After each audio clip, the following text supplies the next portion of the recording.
the cluster of streaming culture. Let's get right into it, man. Shit been getting out of control lately. Unless you've been living under a rock, it's pretty apparent that live streaming is one of the biggest avenues for content in the world. From creators like Speed performing at the World Cup finals to Kai Cenat hosting Streamer University with some of the biggest people on the internet, live streaming is a pretty big deal these days. But because of all of the hype around streaming, it's also resulted in an environment where some streamers are willing to do anything for views. From people harassing others in public and filming people without their consent, to committing crimes and even shooting people, streaming culture has become pretty toxic. So today, I wanted to look into the dark side of live streaming. If you've been on the internet throughout the past few years, you've probably noticed the live streaming takeover. However, as fast as the content has grown, it wasn't overnight. Now, I could go super into detail about how streaming got to where it is, but that's all kind of boring, so I'm just gonna brush over it. IRL streaming and stuff like that dates back pretty far, but around then it was only a few guys since the tech wasn't great and vlogs were dominating. And at first, as many of you probably know, gaming was what viewers flocked to. For most viewers, their first experience with live streaming content was probably gaming. And it stayed like that for a while. You know, you had guys like Syndicate, Soda Poppin', and all these other names that flourished during the 2010s. As time progressed, things continued to change and evolve. The Just Chatting section on Twitch is where people did IRL stuff for a bit, but it was mostly gooner stuff like hot tub streams. However, some Just Chatters did IRL streams, people like Ice Poseidon. Also, hot tub streams were like genuinely the most brain dead shit I've ever seen. Like, niggas really would just sit there and watch other motherfuckers just sitting in the tub talking to a girl. I don't know how that was actually content at a certain point. But if you do enjoy IRL content, I am going to be recording episode 2 of my Where You At series very, very soon. Episode 1 is out now on the Where You At Berto live channel, and this is the trailer for that. I ain't gonna lie, probably the hardest things I've done in a while, man. My name's Berto, Where You At Berto, and I am going to be attempting virtually the impossible to get a black belt in 24 hours.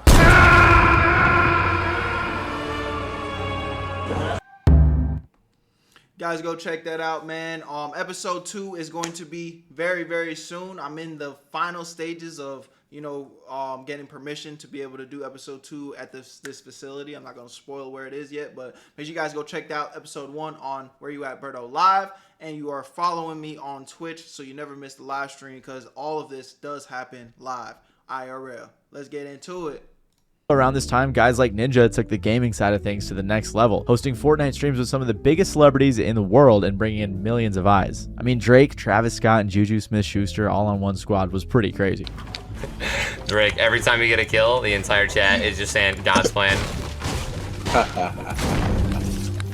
And for a long time, this was the most popular niche. But under the surface, IRL streams were bubbling up. It started with guys like Aiden Ross and Kai Cenat, who did all sorts of crazy things on their streams, had celebrity guests and things like that. As streaming continued to grow bigger and bigger, it was these content creators that flourished. And while gaming still does perform pretty well, it became clear that that was no longer the number one. Because of all this hype, innovation was inevitable. You had Speed, the FaZe guys, Kai, Neon, and a multitude of others that grew brands that commanded sponsorships worth hundreds of thousands, sometimes even millions of dollars, which is honestly pretty cool considering where live streaming started. As you guys probably already know, streaming is huge, and alongside podcasting and thanks to TikTok and Instagram Reels, it's one of the biggest content industries there is right now. And I think one thing that really demonstrates how crazy live streaming can get, especially IRL streaming, are subathons. Subathons are a combination of subscription and marathon, where the stream continues if people keep subscribing to your account. You know, if enough people don't subscribe, then the stream ends. It was popularized by Ludwig in 2021, who streamed for 31 days straight. So you'd see him on stream sleeping, playing games, watching movies, working out in his garage, and stuff like that. He was always on camera,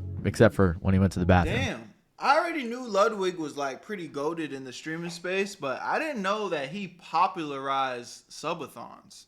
That's some interesting lore. But subathons can vary quite a bit, with some going on for days as long as the fans keep subscribing or donating. And in some cases, like with Kai Cenat's Mafiathon, for a month straight, uninterrupted, no breaks, no sleep, and mostly no privacy. Miles, can you tell me what motivates you, or who motivates you? Your mom, nigga. Shout out to Kudos. Thanks for the bits. Those smell amazing.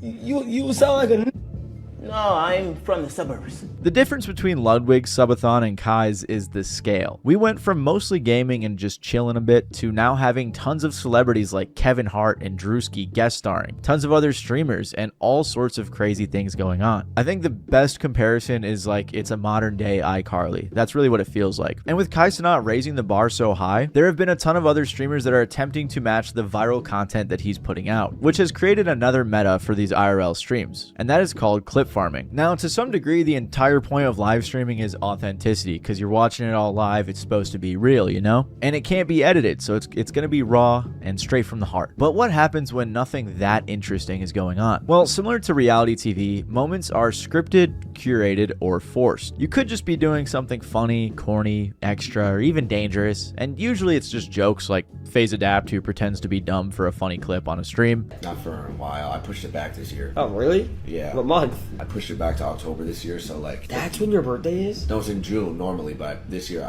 I push it back because everyone keeps calling me old, so I want the gap between us to get a little smaller, so every year I'm just you gonna don't push my put, you birthday can't back push, a little but bit. you can't push back. So typically it's not that serious, but it definitely can be when you get into higher stakes situations. Thanks to the rise of short form content and the new marketing strategy called clipping, streamers will try to either organically or inorganically capture live moments, usually just a few seconds to a minute, that are worthy of being reposted online. Clipping has made streaming significantly larger, and clipping essentially is just when individual streamers or companies working on behalf of streamers hire out contractors who repost different clips from streams on TikTok or other. I don't know why people watch some of those big streamers. Their content is so not mentally stimulating at all. What I've come to learn is a lot of those bigger streamers that just have like a lot of viewers, it be young kids watching that shit, which is kind of crazy. Like, damn, these parents just letting their kids watch anything.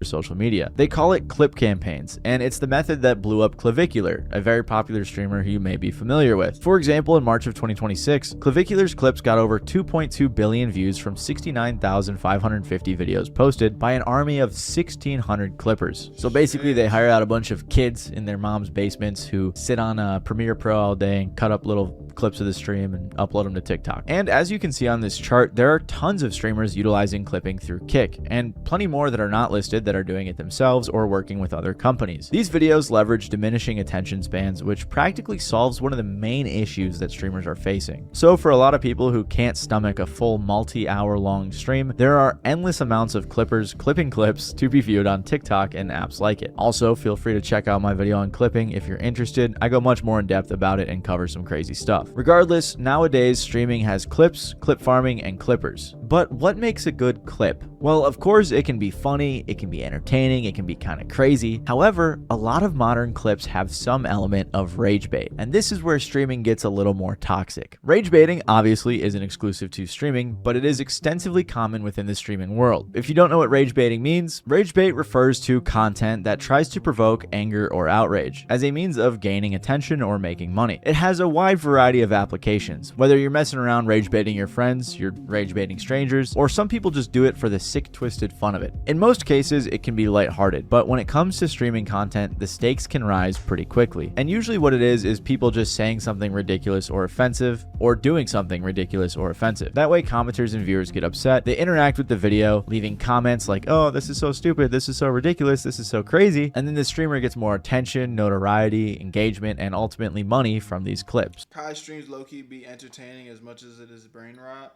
I just feel like Kai is at the point where there's so much thought put into every single stream, it's hard for it not to be entertaining. He be having so many different characters in his world. It's just like it's you can't even compete with it. He's like the Mr. Beast of streaming at this point. As streaming has continued to grow, especially the IRL stuff, some bad actors got in on the hype. I'm talking about the true cornballs, from clip farming to faked or excessive pranks to straight up harassment of the public for views. And again, it was far from everyone doing this annoying stuff, but it's happened enough to create controversy after controversy and an endless amount of headlines, which leaves us where we stand today. Early on in streaming, when gaming was dominating, you could argue the content ecosystem was relatively safe. That's aside from streamers getting swatted here and there, some slurs being dropped, But the issues we have today are extremely different and, in my opinion, worse. The phenomenon of IRL streaming has created a severe escalation, which was often seen in the YouTube prank or challenge videos back in the day. Except this time, it's with a live audience, which raises the stakes significantly. Like, people already act out enough when cameras are on, but when you toss in the fact that there's a live audience out there, and when it's out there, it can't be changed, that can get pretty serious. On top of this, streaming got significantly more toxic, in my opinion, when Kick entered the picture. The streaming service Kick was created in 2022 as a competitor to Twitch. It's backed by the gambling company Stake and was created to rival Twitch for the unique factor of looser moderation. They've been huge contributors to both clipping and also the rise of many controversial streamers. Like I said, there has also been a degradation of sorts in the type of content that's swatting was the wildest shit to witness. The problem is that shit still happens. Because at the end of the day, when motherfuckers be reporting in real crimes, what do you think the police are going to do? They're going to go investigate. You know, they have an obligation to. But what I think needs to happen is people that do fake swatting reports, they need to be held accountable, bro. They need to go sit their ass down and do some jail time.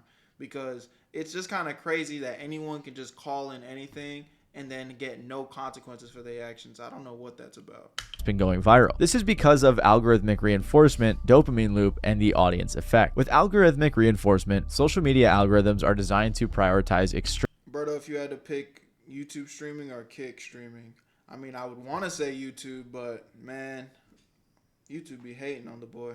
Extreme, shocking, or emotional content. Because of this, the safe or normal posts stop generating engagement, so creators feel a lot of pressure to take bigger risks to stay relevant. With a dopamine loop, the online reward system of likes, shares, and comments triggers dopamine releases in the brain. So when a stunt committed on a live stream no longer causes the same level of reaction, users must escalate the behavior to get the same chemical high. And lastly, with the audience effect, sometimes called the online disinhibition effect, it can cause streamers to behave more recklessly in front of an invisible, validating digital audience than they would in real life. All of this has resulted in a large chunk of streaming culture becoming very toxic or even degenerate, for lack of better words. And I think a lot of this can kind of be shown off or culminated at Streamer University. Streamer University is an event put together by Kai Cenat, the top dog of streaming. Basically, it's a 3-day event where streamers, content creators, influencers, and many more stay at a university that Kai rents out. Some of the people who attend are already famous, and some are up-and-comers. Not all of them are streamers, some of them are just entertainers or musicians or whatever, but the whole point is that they can learn how to stream and also make content in the process. There are classes where they can learn about streaming, but that usually doesn't end up becoming the focal point. Usually the focal point is whatever crazy shit they can do to create the most viral clips. Like this, for example. Man, what did I do to you? I didn't say a word. I know you walked away from me. Every time I see this clip, I'm just like, yo, Rakai is actually the biggest villain when it comes to content, gang. This nigga be tripping. Berto, I like your IRL streams. You're never crazy, always real, and so respectful. And it doesn't feel like a performance. I mean, bro, I'm a grown-ass man, bro. Like, I don't have the energy to be doing all that bullshit. Like, I'm going to do things that resonate with me, that I have fun doing, and genuinely align with me. Like, I still know how to, have a personality and joke around and shit, but you're never going to see me running around harassing people, bro. I ain't on that. Yeah! What are you talking about? Talking about, yeah! Gangster! Talking about Rakai? This clip was crazy, man. He said gangster after throwing a drink on a girl. That's crazy. And then he ran away after. Actually, it was hot sauce, which is even crazier. Also, because of the rise of streaming and how common it's becoming to clip farm in real life, streamers and content creators are getting a little more comfortable going up to people and doing whatever they want, all for the sake of a clip. I'm stressed out right now. What's up? Yusuf. What's up? I'm gonna answer that in a second. You I can't do that. We don't know each other like that. Okay, oh, we don't know each other like that. No, on God, that's not cool. Okay, my bad. On God, okay, you bugging. Sorry. Okay, sorry, my bad. Like, it's cool for a clip. That's not the clip, gang. Okay. That's not the clip. What happened? Not the clip. Has anyone seen Ben? Not the clip, gang. Not the clip, gang. Bro, chat, this is what I'm talking about. Be moving like they know you. Like, see, now I don't know you. Now I'm not gonna be friends with you, gang. That's not the clip, bro. We don't know each other like that. It's cool, I'm gonna let niggas rock. It's Streamer U, they try and get their clips off. That's not the clip, bro. I don't like that. Of course, a lot of this rage baity stuff ends up being staged, you know, as a form of clip farming. Like this clip where Kai Cenat got into a fight with some random streamer. You're not so random now. Damn. I ain't see that part. Kai really pushed that nigga. Got into a fight with some random streamer. Shit.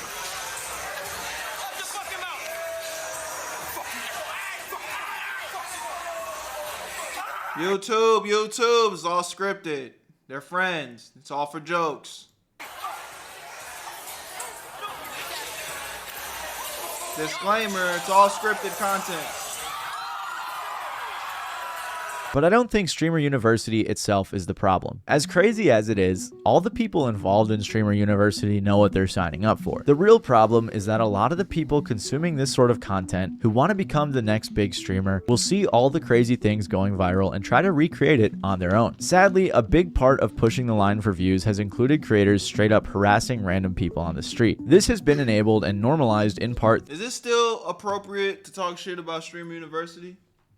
Because I ain't gonna lie. It's been like a couple weeks since Streamer University's been over? Bro, there's so many people that got accepted into Streamer U and didn't do fucking shit. I'm talking about there's people that didn't even stream, gang. That shit genuinely kind of pisses me off. I know, I know I'm gonna come off as a hater, gang, but how the hell you went to Streamer University with 1,000 followers and came back with 1,002? Bro, watch out. I can't believe that Kai picked some of these niggas. They did not deserve to go. I'm sorry. I know I'm hating, but I'm hating hard. I'm hating way too hard. Thanks to the rise of Meta glasses, which is Meta and Ray-Ban's collaborative pair of glasses that can record people, often without their knowledge or consent. According to BBC, wearers, often young men, get people to sign fake petitions or retail workers to smell candles sprayed with bad odors. Sometimes they steal food as it's being handed over at a drive-thru and record their sprint. What's arguably worse, though, is women leaving the beach, going into a shop, or simply standing outside are now being approached by men usually wearing Meta's Ray-Bans, often in order to film the women's responses to casual questions or pickup lines without their knowledge or consent. The women only find out about the videos of them after they gain traction and often abuse online. But what do Meta Ray-Bans have to do with streaming? Well, I think Meta glasses, short form content, and the rise of live streaming culture, all in tandem, have made our culture in general way more comfortable filming strangers in public. There's just so many more people out there that I think don't see a problem with running up to someone with a camera or your Meta glasses or streaming, whatever. And usually it's not just filming them, because whether it be live or recorded, content creators are significantly more comfortable harassing people in public and filming it without their consent. I first realized this was a real problem when I was visiting a buddy in Vancouver, and a guy came up to us. The creep glasses. It's kind of sad that something that conceptually is kind of cool, like Meta glasses, is always gonna be taken advantage of by fucking weirdos and make kind of degenerate content. Because conceptually, it's not a bad idea. We're one step closer to, like, you know, futuristic type of stuff. But, you know, if there's good, there's gonna be bad, and there's gonna be somebody that's gonna turn it into a disgusting thing. And asked his girlfriend if he could curl her, you know, like a bicep curl, like that. Obviously, that's a weird question to ask someone. And I saw that he was like sneakily trying to record it with his phone. He could have been live streaming. I don't know. I told him he couldn't, but he could curl me if he wanted to, because I'm a bigger guy, and I think that scared him away because he was a little guy. But regardless, that was just weird and annoying. And it's unfortunate that I have to be on camera without my consent. You know, this guy just walked up to me and started trying to make a clip about it. You know, it's crazy. And since my friend lives in a bigger city, he's encountered streamers out in public multiple times. So clearly this is becoming a common occurrence. Not only is this sort of thing more common than it was before, or more obnoxious than ever before, but it's also getting dangerous. A perfect example of this is the live streamer Chud the Builder, a streamer known for his controversial IRL streams. His whole Chud persona is characterized by frequent use of racial slurs and harassment directed at black people. Obviously, this content has garnered a ton of backlash, but due to how well rage bait works in the algorithm and how popular this sort of content can be, it's also gotten him an insane amount of attention, fueled by a weird army of racist keyboard warriors who go to bat for their Chud king. And Chud has faced public condemnation, platform suspensions, and even legal controversies. However, this nigga's never getting out of jail. However, none of that comes close to what happened most recently. About halfway into 2026, Chud received national media attention following a shooting outside of a courthouse. Over time, it became a recurring theme for Chud to yell some racist stuff and then flash his gun, which might be the definition of play stupid games, win stupid prizes. Chud himself even stated that he believed eventually one of these encounters would end with the death of a black person. You don't like looking ugly? Shut up. Come on, come do something. Come do something.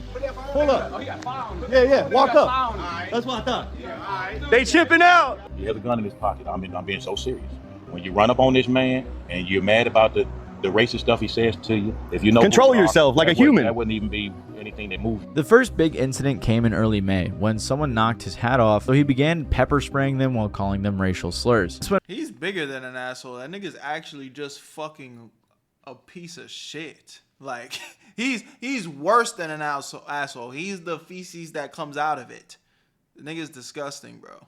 Viral and added even more fuel to the fire. And while his haters grew, due to all the attention, his supporters did as well, pushing him to do crazier and crazier things. On the afternoon of May 13th, Chud was scheduled to appear in court over an alleged $3,000 debt owed to a credit card company. Outside the courthouse, he became involved in an altercation with a black man, and during the confrontation, Chud drew a handgun from his jacket pocket and fired multiple shots at the guy. Reports also state that Chud accidentally shot himself in the arm during the incident as well, which is pretty funny. That's kind of deserved, I think. So police arrested him and charged him with attempted murder, employing a firearm during a dangerous felony, aggravated assault, and reckless endangerment with a deadly weapon. His bail was set at $1.25 million, and an expected controversy ensued. The internet did what it does, and Chud started a fundraiser, and a bunch of his racist fans gave him a bunch of money. And on top of this, he created a meme coin which skyrocketed in value. And honestly, this Chud the Builder. What? I didn't know about this. Niggas really still buying into the meme coin bullshit, bro?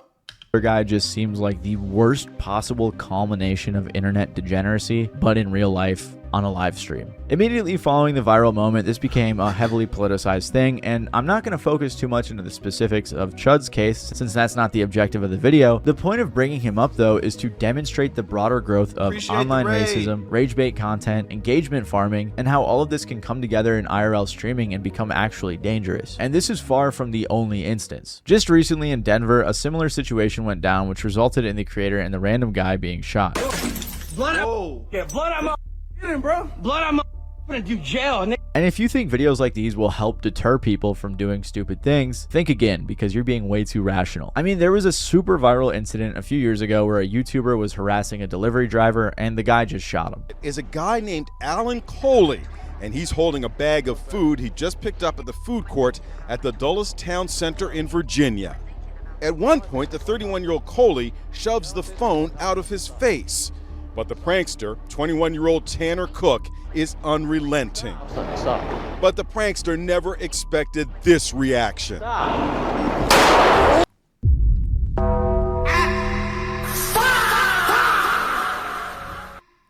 Yo, YouTube.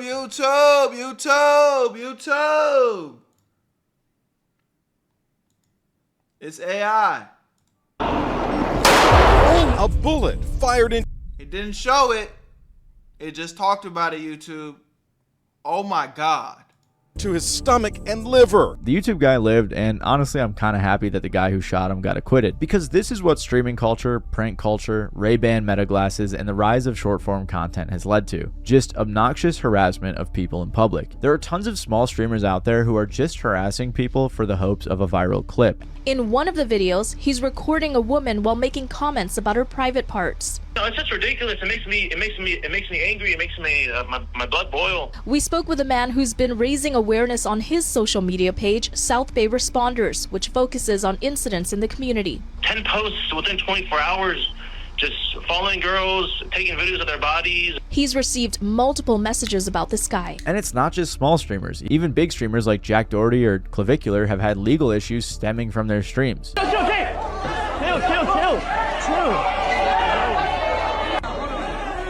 Whoa, nothing. Whoa. With Jack blocking traffic and resisting arrest on stream, to Clavicular shooting an alligator on stream for some reason, or the whole Johnny Somali situation where he got sentenced to jail in South Korea for kissing a Bro, I think if you're reacting to a video on YouTube that's monetized, you should be good or not. I promise you, that's not how YouTube works, gang. It is not equal rights on YouTube. The video can be monetized and good on another nigga channel, and then they gonna come cook it on mine. It's happened multiple times. That's why I be doing all these disclaimers in these videos. Statue that honored women who were forced into sex slavery by Japan during the war. I think you guys are probably getting the point by now. But streamers at this point just seem to be doing the craziest things possible, hoping for the most viral clips, all with the objective of becoming the biggest streamer. I think a good example of this is Neon. Neon started out as one of those rage bait, like super degenerate streamers. He also associated himself heavily with Aiden Ross, who was very controversial at the time. And once he got pretty popular, it seemed like he kind of toned down the craziness and tried to be like a regular streamer, and he would collaborate with people, be more nice to people, you know. I've said this before, but Neon, you know, I don't really watch his content, but I feel like he genuinely made a change, and not from like a place of just wanting to do it from clout, but just actually didn't want to be a degenerate anymore. And I can always respect somebody that's willing to change for the better. Try to be more of a regular guy, which kind of shows me that the method or the meta of doing like crazy stuff for views, getting all the engagement, and then just pivoting to like a more chill role is actually plausible. Other content creators like CDogVA have acknowledged and condemned this behavior, saying things like, IRL is an amazing genre, you show the world through a camera, but what a lot of it has turned into is people going around in public with massive entourages, pointing cameras in someone's face, and having 30,000 people make fun of them. I don't know if this was directed at someone, if this guy has beef with someone, but the general point still stands. You have to consider that with events as big as Kai Cenat Streamer University, and even just streamers as a whole practically reaching the levels of movie stars and musicians like Speed performing at the World Cup final, the motivation for views is only getting stronger. Obviously, Kai, Speed, and like, I know Speed is a superstar, and I'm rooting for him because I genuinely rock with Speed, but the fact that he performed at the fucking World Cup finale is actually insane. It really proves how much of a mega world star he is, because that's a crazy feat.